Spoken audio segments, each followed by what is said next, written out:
हरे कृष्णा प्रिय भक्तों, आज हम श्रीमद् भगवद गीता के दूसरे अध्याय के 46वें और 47वें श्लोक का पाठ करने वाले हैं। अगर आप सभी को वीडियो पसंद आए तो वीडियो को लाइक करिएगा और चैनल को अवश्य से सब्सक्राइब करिएगा। आइए आज का पाठ प्रारंभ करते हैं। भगवान का ध्यान करते हुए भगवान का ध्यान हम इन मंत्रों के द्वारा करेंगे। ओम श्री परमात्मने नमः। ओम पूर्णमदः पूर्णमिदं पूर्णात् पूर्णमुदच्यते पूर्णस्य पूर्णमादाय पूर्णमेवावशिष्यते। श्रीमद्भगवद्गीता गजाननं भूतगणादिसेवितं कपितजम्बूफलचारुभक्षणम् उमासुतं शोकविनाशकारकं नमामि विघ्नेश्वरपादकपङ्कजं। ध्यानाभ्यासवशीकृतेन मनसा तन्निर्गुणं निष्क्रियं ज्योतिः किञ्चन योगिनो यदि परं पश्यन्ति पश्यन्तु ते। अस्माकं तु तदेव लोचन चमत्काराय भूयाच्चिरं कलिन्दीपुलिनोदरे किमपि यन्नल्लं महो धावति यावन्निरञ्जनमजं पुरुषं जरन्तं संचिन्तयामि निखिले जगति स्फुरन्तम् तावद् बलात् स्फुरतिहन्त हृदन्तरे मे गोपस्य कोऽपि शिशुरञ्जपुञ्जमञ्जुः न वेद्यामि येषां शरणमपि षण्ण च गुणाः परित्यक्ता लोकैरपि वृद्धिनियुक्ताः श्रुतिजडाः शरण्यं यन्ति अपि प्रसिद्धगुणमाश्रित्य सूजना विमुक्तास्तं वन्दे यदुपतिमहं कृष्णमलजं यस्य श्रीकरुणाणवस्य करुणार्षेण बालो ध्रुवः स्विष्टं प्राप समार्धाम समगात्रं कोऽप्यविन्दच्छ्रियं यात्रा मुक्तिमदामिलादिपतिताः शैलो वै पूज्यो वत्तं श्रीमाधवमाश्रित्तिष्ठदमहं नित्यं शरण्यं भजे वसुदेवसुतं देवं कंसचारुणमर्दनं देवकी परमानन्दं कृष्णं वन्दे जगद्गुरुं नारायणं नमस्कृत्य नरं चैव नरोत्तमं देवं सरस्वतीं व्यासं ततो जयमुदीरयेत। हरे कृष्ण कृष्ण कृष्ण हरे हरे हरे राम राम राम हरे हरे। श्रीमद् भगवद गीता के दूसरे अध्याय का 46वां श्लोक। तीनों गुणों से रहित निर्द्वंद आदि हो जाने से क्या होगा, इसे आगे के श्लोक में बताते हैं। यावानर्थ उदपाने सर्वतः संप्लुतोदके तावान सर्वेषु वेदेषु ब्राह्मणस्य विजानतः।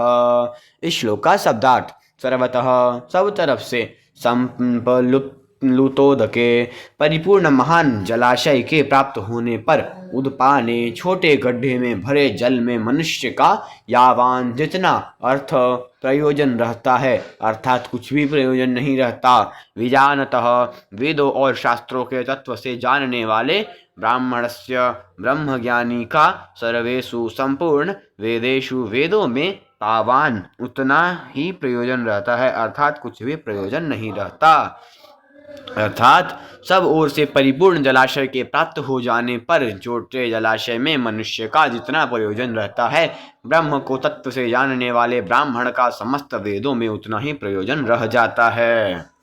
इस श्लोक की व्याख्या। यावानर्थ उदपाने सर्वतः संप्लुतोदके, जल से सर्वथा परिपूर्ण स्वच्छ निर्मल महान सरोवर के प्राप्त होने पर मनुष्य को छोटे छोटे जलाशयों की कुछ भी आवश्यकता नहीं रहती, कारण कि छोटे से जलाशय में अगर हाथ पैर धोए जाए तो उसमें मिट्टी घुल जाने से वह जल स्नान के लायक नहीं रहता, और अगर उसमें स्नान किया जाए तो वह जल कपड़े धोने के लायक नहीं रहता, और यदि उसमें कपड़े धोए जाए तो वह जल पीने के लायक नहीं रहता। परंतु महान सरोवर के मिलने पर उसमें सब कुछ करने पर भी उसमें कुछ भी फर्क नहीं पड़ता, अर्थात उसकी स्वच्छता निर्मल पवित्रता वैसी की वैसी ही बनी रहती है।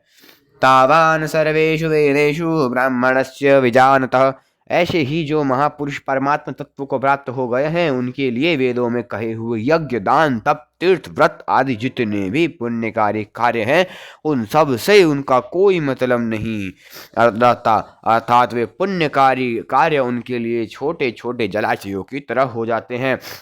ऐसा ही दृष्टांत आगे के 17वें श्लोक में दिया है कि वह ज्ञानी महात्मा समुद्र की तरह गंभीर होता है, उसके सामने कितने ही भोग आ जाएं पर वे उनमें से कुछ भी विकृति पैदा नहीं कर सकते। जो परमात्म तत्व को जानने वाला है और वेदों तथा शास्त्रों के तत्व को भी जानने वाला है, उस महापुरुष को यहाँ ब्राह्मणस्य विजानतः पदों से कहा गया है। तावान कहने का तात्पर्य है कि परमात्म तत्व की प्राप्ति होने पर वह तीनों गुणों से रहित हो जाता है, वह निर्द्वंद हो जाता है, अर्थात उसमें राग द्वेष आदि नहीं रहते, वह नित्य तत्व में स्थित हो जाता है, वह निर्योग क्षेम हो जाता है, अर्थात कोई वस्तु मिल जाए और मिली हुई वस्तु की रक्षा होती रहे, ऐसा उसमें भाव ही नहीं होता, वह सदा ही परमात्म परायण रहता है।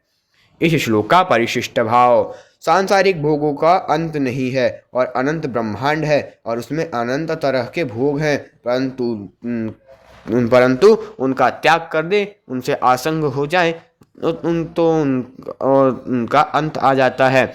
ऐसे ही कामनाएं भी अंत होती हैं, परंतु उनका त्याग कर दे, निष्काम हो जाए तो उनका अंत आ जाता है। श्रीमद् भगवद गीता के दूसरे अध्याय का 47वां श्लोक। भगवान ने 39वें श्लोक में जिस संबुद्धि को सुनने के लिए अर्जुन को आज्ञा दी थी, अब आगे के श्लोक में उसकी प्राप्ति के लिए कर्म करने की आज्ञा देते हैं। कर्मण्येवाधिकारस्ते मा फलेषु कदाचन मा कर्म फल हेतुर्भूर्मा ते संगोस्त्व कर्मणि। इस श्लोक का शब्दार्थ कर्मणि अर्थात कर्तव्य कर्म करने में एव ही तेरा अधिकार है, फलेषु फलों में, कदाचन कभी, मां नहीं, अतः तू कर्म फल हेतु, कर्म फल का हेतु भी मां मत भू बन, और तेरी अकर्मणि कर्म न करने में भी असंग आसक्ति मां न अस्तु हो, अर्थात तेरा कर्म करने में भी अधिकार है, कर्म करने में ही अधिकार है, उसके फलों में कभी नहीं। इसलिए तू कर्मों के फल का हेतु मत हो तथा तेरी कर्म न करने से भी आसक्ति न होगी। इस श्लोक की व्याख्या। कर्मण्येवाधिकारस्ते अर्थात प्राप्त कर्तव्य कर्म का पालन करने में ही तेरा अधिकार है, इसमें तू स्वतंत्र है, कारण कि मनुष्य कर्म योनि है। मनुष्य के सिवाय दूसरी कोई भी योनि नया कर्म करने के लिए नहीं है। पशु पक्षी आदि, जंगम और वृक्ष लता आदि स्थावर प्राणी नया कर्म नहीं कर सकते। देवता आदि में नया कर्म करने की सामर्थ्य तो है, पर वे केवल पहले किए गए यज्ञ दान आदि शुभ कर्मों का फल भोगने के लिए ही हैं। वे भगवान के विधान के अनुसार मनुष्यों के लिए कर्म करने की सामग्री दे सकते हैं, पर केवल सुख भोग में ही लिप्त रहने के कारण स्वयं नया कर्म नहीं कर सकते। नारकीय जीव भी भोग योनि होने के कारण अपने दुष्कर्मों का फल भोगते हैं, नया कर्म नहीं कर सकते। नया कर्म करने में तो केवल मनुष्य का ही अधिकार है। भगवान ने सेवा रूप नया कर्म करके अब केवल अपना उद्धार करने के लिए ही यह अंतिम मनुष्य जन्म दिया है। अगर यह कर्मों को अपने लिए करेगा तो बंधन में पड़ जाएगा, और अगर कर्मों को न करके आलस्य प्रमाद में पड़ा रहेगा तो बार बार जन्मता मरता रहेगा।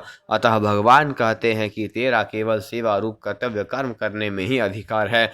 कर्मणि पद में एक वचन देने का तात्पर्य है कि मनुष्य के सामने देश काल घटना परिस्थिति आदि को लेकर शास्त्र विहित कर्म तो अलग अलग होंगे, पर एक समय में एक ही मनुष्य किसी एक कर्म को ही तत्परता पूर्वक कर सकता है। जैसे क्षत्रिय होने के कारण अर्जुन के लिए युद्ध करना, दान देना आदि कर्तव्य कर्मों का विधान है, पर वर्तमान में युद्ध के समय वह एक युद्ध रूप कर्तव्य कर्म ही कर सकता है, दान आदि कर्तव्य कर्म नहीं कर सकता।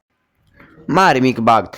मनुष्य शरीर में दो बातें हैं, पुराने कर्मों का फल भोग और नया पुरुषार्थ। दूसरी योनि में केवल पुराने कर्मों का फल भोग है, अर्थात कीट पतंग, पशु पक्षी, देवता, ब्रह्म लोक तक की योनियां भोग योनियां हैं। इसीलिए उनके लिए ऐसा करो ऐसा मत करो यह विधान नहीं है। पशु पक्षी कीट पतंग आदि जो कुछ भी कर्म करते हैं उनका वह कर्म ही फल भोग में है, कारण कि उनके द्वारा किया जाने वाला कर्म उनके प्रारब्ध के अनुसार पहले से ही रचा हुआ है।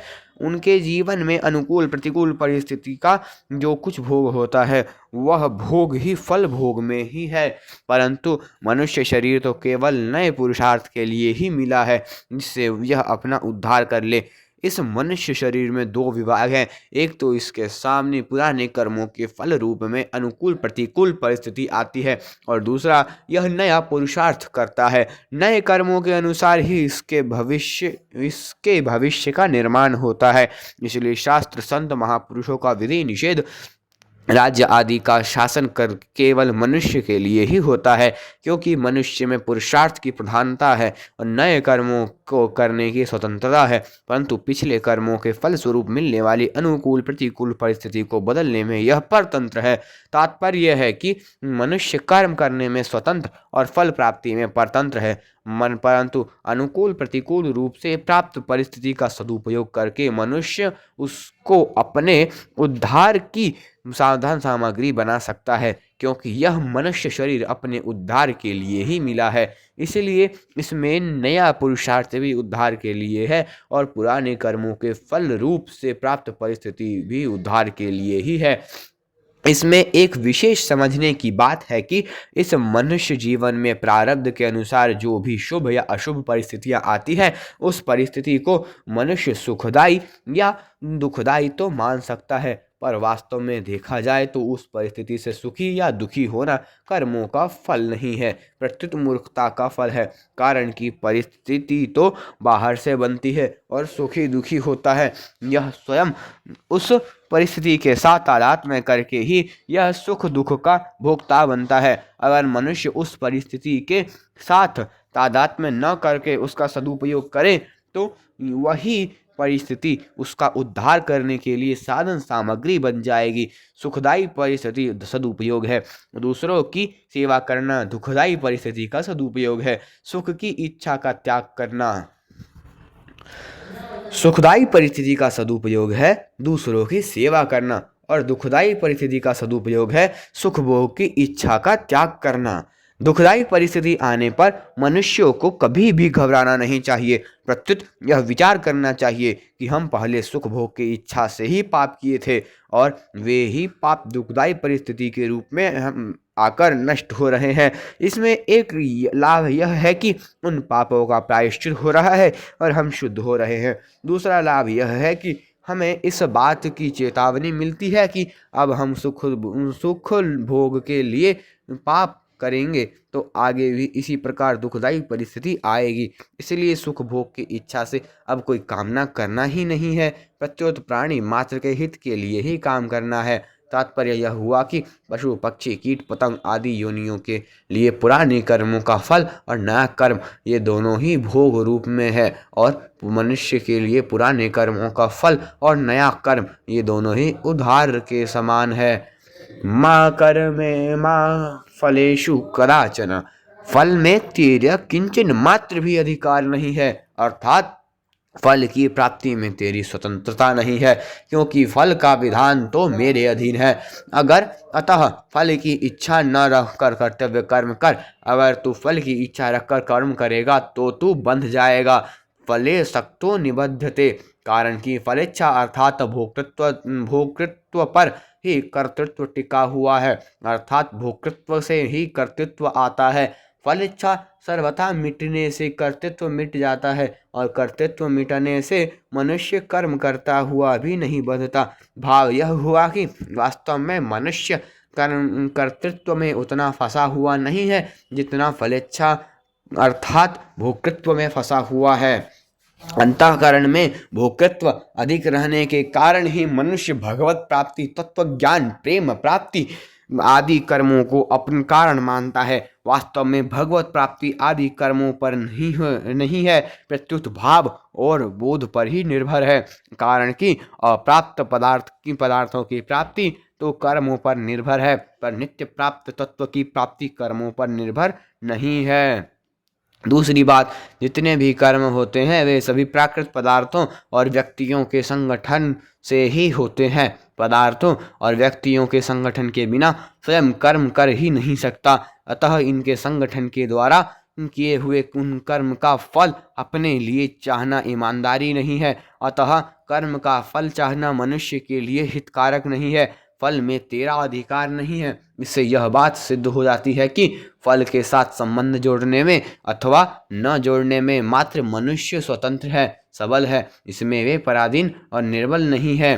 फलेषु पद में बहुवचन देने का तात्पर्य है कि मनुष्य कर्म तो एक करता है पर उस कर्म के फल अनेक चाहता है। जैसे मैं अमुक कर्म कर रहा हूँ तो इससे मेरे को पुण्य हो जाए, संसार में मेरी कीर्ति हो जाए, लोग मेरे को अच्छा समझे, मेरा आदर सत्कार करें, मेरे को इतना धन प्राप्त हो जाए आदि आदि। निष्काम होने के उपाय। पहला, कामना पैदा होने से अभाव होता है। कामना की पूर्ति होने से परतंत्रता और पूर्ति न होने से दुख होता है तथा कामना पूर्ति का सुख लेने से नई कामना की उत्पत्ति होती है और सकाम भाव पूर्वक नए नए कर्म करने की रुचि बढ़ती चली जाती है। ऐसा ठीक ठीक समझ लेने से निष्कामता स्वतः आ जाती है। दूसरा, कर्म नित्य नहीं है क्योंकि उनका आरंभ और अंत होता है तथा उन कर्मों का फल भी नित्य नहीं है क्योंकि उनका भी संयोग और वियोग होता है, परंतु स्वयं नित्य है। अनित्य कर्म और कर्म फल से नित्य स्वरूप को कोई लाभ नहीं होता। ऐसा ठीक समझ लेने से निष्कामता आ जाती है। निष्काम होने से संसार का संबंध छूट जाता है और परमात्मा तत्व की प्राप्ति हो जाती है। कर्मों में निष्काम होने के लिए साधक में तेजी का विवेक भी होना चाहिए और सेवा भाव भी होना चाहिए क्योंकि इन दोनों के होने से ही कर्म योग ठीक तरह से आचरण में आएगा, नहीं तो कर्म हो जाएंगे पर योग नहीं होगा। तात्पर्य है कि आप सुख आराम का त्याग करने में तो विवेक की प्रधानता होनी चाहिए और दूसरों को सुख आराम पहुंचाने में सेवा भाव की प्रधानता होनी चाहिए। माँ कर्म फल हेतु तू कर्म फल का हेतु भी मत बन। तात्पर्य है कि शरीर, इंद्रियां, मन, बुद्धि आदि कर्म सामग्री के साथ अपनी किंचन मात्र भी ममता नहीं रखनी चाहिए क्योंकि इनमें ममता होने से मनुष्य कर्म फल का हेतु बन जाता है। आगे 5वें अध्याय के 11वें श्लोक में भी भगवान ने शरीर, मन, बुद्धि और इंद्रियों के साथ केवल पद देकर बताया है कि शरीर आदि के साथ किंचन मात्र भी ममता नहीं होनी चाहिए। शुभ क्रियाओं में फल की इच्छा न होने पर भी मेरे द्वारा किसी का उपकार हो गया, किसी का हित हो गया, किसी को सुख पहुंचा, ऐसा भाव हो जाता है तो यह कर्म फल का हेतु बनता है, कारण बनना है। कारण कि ऐसा भाव होने से शुभ कर्म के साथ और मन, बुद्धि, इंद्रियों आदि के साथ संबंध हो जाता है जो कि असत का संग है। वास्तव में अंतःकरण, बहिःकरण और क्रियाओं के साथ हमारा कोई संबंध नहीं है, इनका संबंध समष्टि संसार के साथ है। जैसे दूसरे किसी व्यक्ति के द्वारा दूसरे किसी का हित होता है तो उसमें हम अपना संबंध नहीं मानते, उसमें अपने को निमित्त नहीं मानते। ऐसे ही अपने कहलाने वाले शरीर आदि से किसी का हित न हो जाए तो वो उसमें अपने को निमित्त न माने। जब अपने को किसी भी क्रिया में निमित्त हेतु नहीं मानेंगे तो कर्म फल का हेतु भी नहीं बनेंगे। माते संगो स्वकर्मणि, कर्म न करने में भी तेरी आसक्ति होनी चाहिए, कारण कि कर्म न करने में आसक्ति होने से आलस्य, प्रमाद आदि होंगे।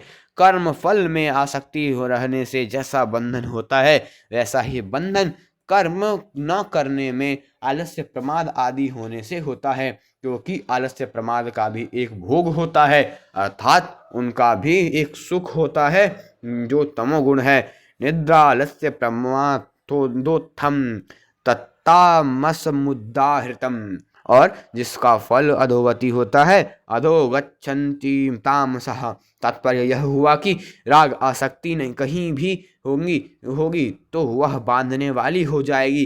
कारणम गुणसंगो वस्य सदसदोन्यजन्मसु, कर्म रहित होने से हमें लौकिक लाभ होगा, संसार में हमारी प्रसिद्धि होगी आदि कोई सांसारिक प्रयोजन भी नहीं होना चाहिए, और समाधि लग जाने से आध्यात्मिक तत्व में हमारी स्थिति होगी आदि कोई परमार्थिक प्रयोजन भी नहीं होना चाहिए। तात्पर्य है कि कर्म न करने से सांसारिक और परमार्थिक उन्नति होगी, यह भी कर्म न करने में आसक्ति है, क्योंकि वास्तविक तत्व कर्म करने और न करने से अतीत है। इस श्लोक में भगवान का यह तात्पर्य मालूम देता है कि परिवर्तनशील वस्तु, व्यक्ति, पदार्थ, क्रिया, घटना, परिस्थिति, अवस्था, स्थूल सूक्ष्म कारण, शरीर आदि के साथ साधन की सर्वथा निर्लिप्तता होनी चाहिए। इसके साथ किंचन मात्र भी किसी तरह का संबंध नहीं होना चाहिए। इस श्लोक में 4 चरणों में बात समझ में आई है।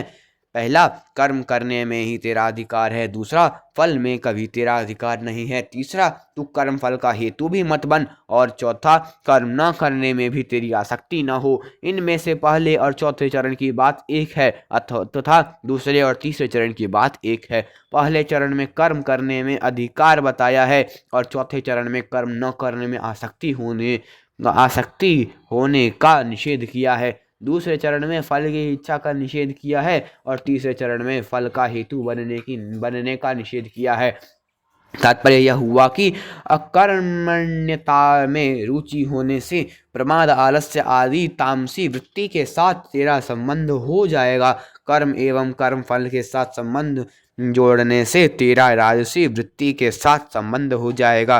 प्रमाद, आलस्य, कर्मफल आदि का संबंध न रहने पर जो विवेक जन्य सुख होता है, प्रकाश मिलता है, ज्ञान मिलता है, उसके साथ संबंध जोड़ने से सात्विकी वृत्ति के साथ संबंध हो जाएगा। इसके साथ संबंध होना ही जन्म मरण का कारण है। अतः साधक कर्म फल और इनके त्याग का सुख, इनमें से किसी के भी साथ अपना संबंध न जोड़े, इनमें राग या आसक्ति न करें। कर्म करते हुए इसके साथ संबंध न रखना ही कर्म योग है।